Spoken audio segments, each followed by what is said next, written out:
Hello everyone, I'm Ruth Brown. And I'm John Ennis. We're here to do our recap. So week 1, May 2013. This is the level 2 recap. So actually before we got into partner stuff, we worked on contra body, iso body rock steps. So this is linear versus rotational rock steps. Maybe I'll show this. Yeah. So we worked on, if I wanted a linear rock step, we're typically going to have this contra body motion. Notice that sends me forward. So we can go to the sides. We go rock, step, triple step, do that. So we work on this to work on our linear rock steps on both sides. Now we can introduce rotation by taking our body with our rock step, like it was rotation.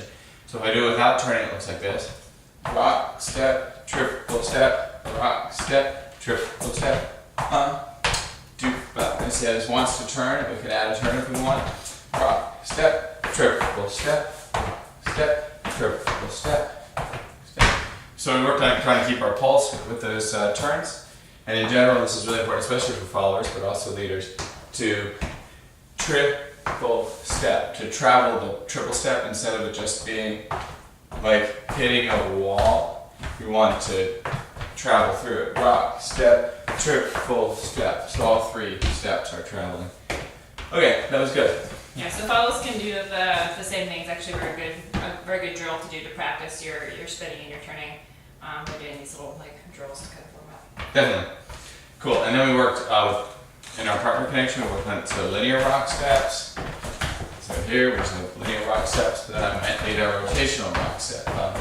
It didn't really do anything with it there, but we worked on leading rotational rock steps. Okay. How do you lead a rotational rock step? Yes. So what I need to do is I need to lead Ruth so that her hip and her shoulder go with her leg, her rock step foot, instead of if I was going to lead a linear rock step. What I'm essentially doing is I'm encouraging her to stay in a kind of contra body motion versus encouraging her to open everything up for rotation. Okay. And I can do any number. I can get that by rock stepping towards Ruth or away from Ruth. So the leaders have options, but what matters is the follower needs to be rotated as a result of the rotational rock step. Mm-hmm. Good.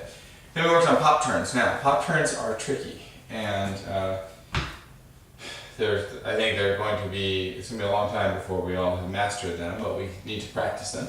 So what we worked on was, we want to get this, round up. So this is the move we worked on. Rock, step, triple step, rock, pop, triple step, pop. Okay, so that's just 6 count pop turn on the spot. Now, when we do that, guys, a bunch of things are happening. For one, when we're in regular closed position, you can see Ruth is connected on the back of my arm here. Now, I'm going to move to have my hand on her rib cage. Here. And you see Ruth, what do you do? Because he's kind of creating some extra distance, my arm is kind of traveling down his arm in order to keep as much contact with his arm as possible. Yeah, as much connection, especially here. This is really important. That our hand is now on the back or even on the underside of my arm, really connected. Mm-hmm. Not unlike the middle of the swing out that we worked on last month. Okay, so now what has to happen here, which is really tricky, guys, is that we need to give a rock, pop, feel it. So we go rock, pop. So I've got to keep my shoulder open. I want to keep my elbow pit up towards heaven because that keeps my shoulder open. Assuming heaven's in the sky, we don't really know for sure. But assuming that's true, then we'll say that. So hand on the shoulder, hand on the rib cage. And then what I'm going to do is I'm going to go rock, pop. And so I get the stretch when I rock my arm forward. Notice I'm keeping my elbow relatively in. If it goes too far out, I lose the stretch. If I get too close, it gets jammed up actually. So we're going to go right to about here. So at the start of the motion, my elbow is in, but then when I rock, it comes out a little bit. Then when I pop, I step on my right foot and everything pops. And we worked on this popping motion. Followers should just react to that. Yeah, so follows when he creates that stretch, it kind of opens up my rib cage. Yep. And you're actually gonna keep going. And so I let that that happen, let it kind of stretch, and that helps to create kind of builds up that energy. I'm also kind of matching the pressure that he's applying on my back with some pressure on his arm.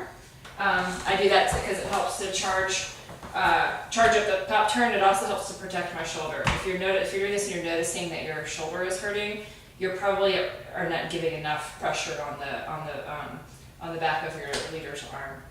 Exactly. Okay, great. So then when we did the pop turn, what happened was, guys, we have rock, pop. We drop our hands down while the follower turns. We let her go out. So you notice we'll do it from this angle. You see a little bit of out and in. So we'll do one basic first. Rock, step, triple step, rock, pop, triple step. So you see how Ruth, my hand was down on the first triple step. So if we did this in slow motion, so just fake it. Step. My hand is down, and then I bring her in. See, out and in. So that's the feeling. Mm-hmm. And then for follows, we're actually doing our triple steps kind of on the spot, like in a bit of a pivot. Yep. So the footwork for that is a little bit tricky, but what you do is from that rock step, you can kind of think about it like a rock pivot. So it's rock, pivot, triple step, and then we finish our triple step once we're back. Yeah, and I should be leading that second triple step. Yeah. I should have Ruth by that point, so if we do it in front, you'll see. So rock, step, rock, pop, triple step. See, I have Ruth, so I'm able to lead that second. Yeah, that second triple step happens because we join back up and he triple steps, which makes me triple step. Yes, so that was it. I don't think we covered anything else in level 2. I think that was it. Okay, great. Thanks for coming out. Thanks, everyone.